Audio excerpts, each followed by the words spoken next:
Voici un petit retour sur les résultats de la culture des pommes de terre, donc dans le petit potager.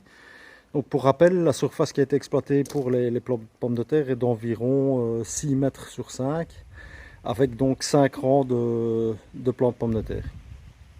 Alors maintenant, on va un peu voir ce que ça donne.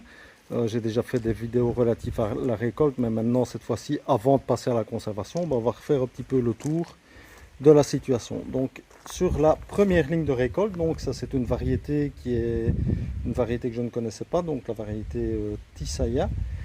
On voit qu'on a des pommes de terre en bon état, de bon calibre. Sur une seule ligne, on peut se contenter de la récolte. C'est pas exceptionnel, mais c'est quand même acceptable. À côté, on a une autre variété, donc c'est une variété que j'avais absolument voulu semer, vu mes origines, donc la pomme de terre Binch.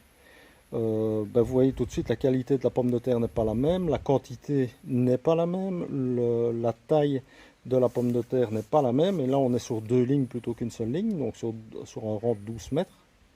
Et on voit qu'on a également des pommes de terre qui ont été complètement attaquées par les campagnols, et d'autres pommes de terre qu'on va devoir absolument écartées, qui sont des pommes de terre qui sont déjà en cours de pourrissement et que si vous laissez évidemment dans le stock de pommes de terre, elles vont contaminer l'ensemble des pommes de terre.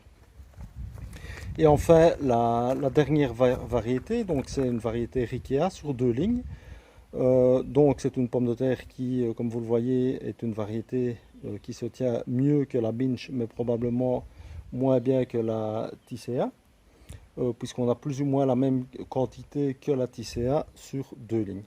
Alors bon, ce n'est pas toujours évidemment la quantité qui va déterminer la qualité, puisqu'on est qu'au stade de la récolte. Il va bien entendu falloir voir les qualités gustatives de ces pommes de terre, mais aussi les qualités de conservation de ces pommes de terre. Alors on peut se poser évidemment aussi la question de la rentabilité, et je peux vous dire franchement, c'est pas... ce type de récolte sur l'espace utilisé n'est pas rentable, puisque les plants que j'ai achetés me coûtent quasiment l'équivalent que le fait d'acheter des pommes de terre, même en qualité bio, qui auraient été cultivées par quelqu'un d'autre. Mais bon, ça ne marche pas chaque année, et donc cette récolte-ci n'est pas équivalente aux précédentes ou aux futures. Donc la précédente, j'avais 0 pommes de terre, donc c'est encore beaucoup moins rentable.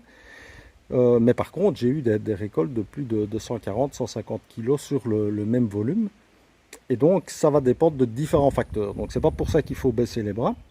Et on apprend, je vais dire, à chaque fois, soit de ses erreurs, mais également des actions qu'on a posées.